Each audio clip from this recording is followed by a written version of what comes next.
Hi, welcome to our community garden. Thanks to the Sharp family, they have donated this property for the Ouachita Friendship Donaldson area community garden. And we named it Will and Daisy because this is the old Watson home place, and it was Will and Daisy Watson. That is Donna Sharp's grandparents. Oh, I'm Donna and this is Philip Sharp. We're husband and wife. And this store was bought by my grandfather, I think in the early 40s. He originally bought it so his youngest daughter could run it. And it turned out she didn't want anything to do with it, so he and my grandmother ran it, and my mother helped out even though she had gotten married. So I guess they ran it for, 30 years or more. I don't remember exactly. Now, her mother is 94 now, will be 95 in August, so see, she's been here a long time. When we got married, while I was dating her, before we got married, I would come down here and we'd go in the store, and it would just be an old-timey store with a couple of customers back there around a pot-bellied stove and a couple of rocking chairs, and they were telling stories and all sorts of, just a good place to gather, I think, for the old-timers. Well, actually, they were gossiping a lot, too. A few of them would come and stay all day, and by the end of the day, my mother had had enough of them. I remember growing up in here, coming in, getting Coke and candy.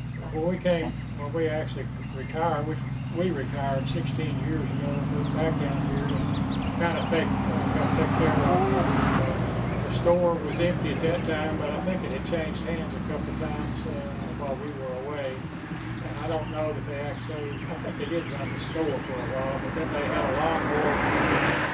When we retired, we had our family and her to take care of, and we just kind of, shame on us, we just kind of neglected, some of the stuff that was over across the highways. Our hope here is to be a blessing to the whole community by showing them how to grow their own food, how to process it, like preserve it, and then also like an educational tool for the younger generations. And we've got several different types of gardening. Everybody has their own style, and no one way is perfect, so we're hoping to demonstrate the different types. One thing right here, Matt Williams did this garden right here, and he has got, I believe it was over 20 different vegetables planted in this one little plot here.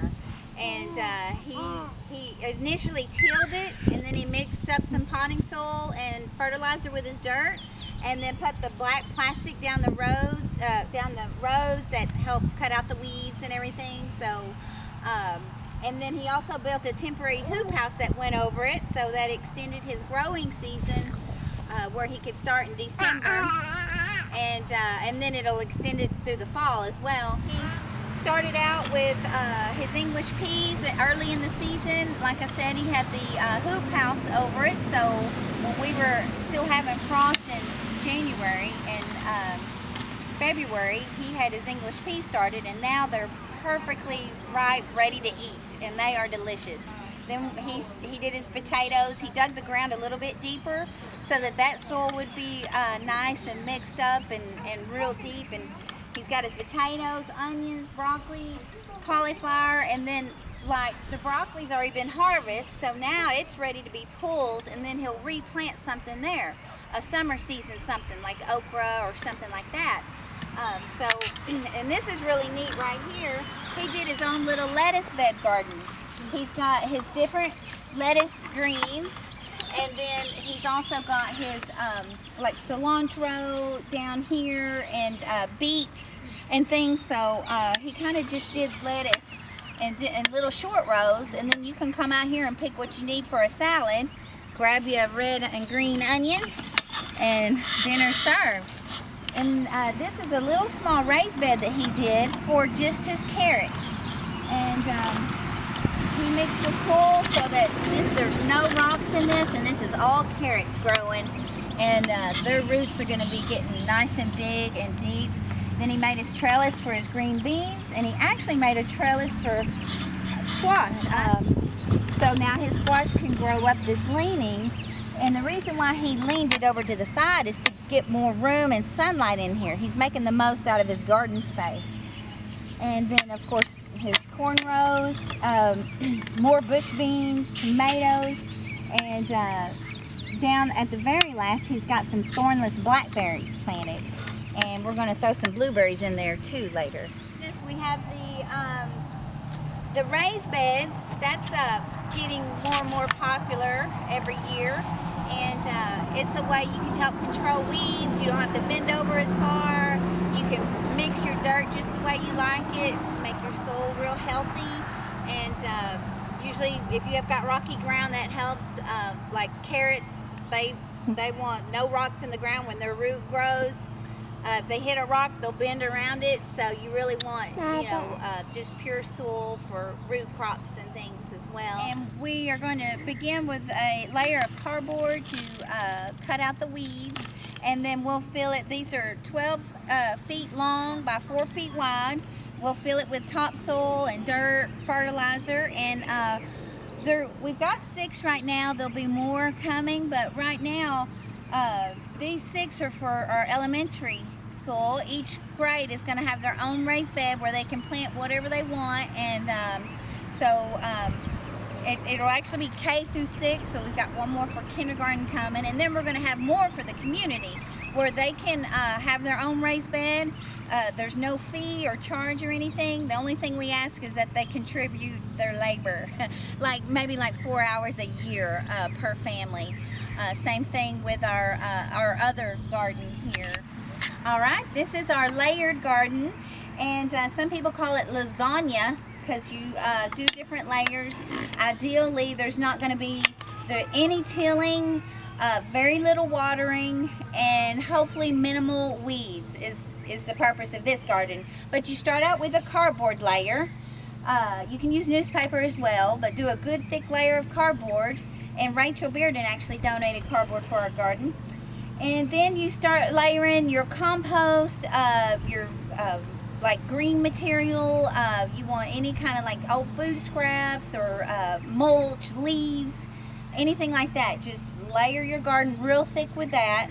And then after you can put soil in there too. Over time it's going to break down, and that's going to be what makes your soil. And then the very last layer is a super thick layer of wood chips that actually come from one of your local tree services.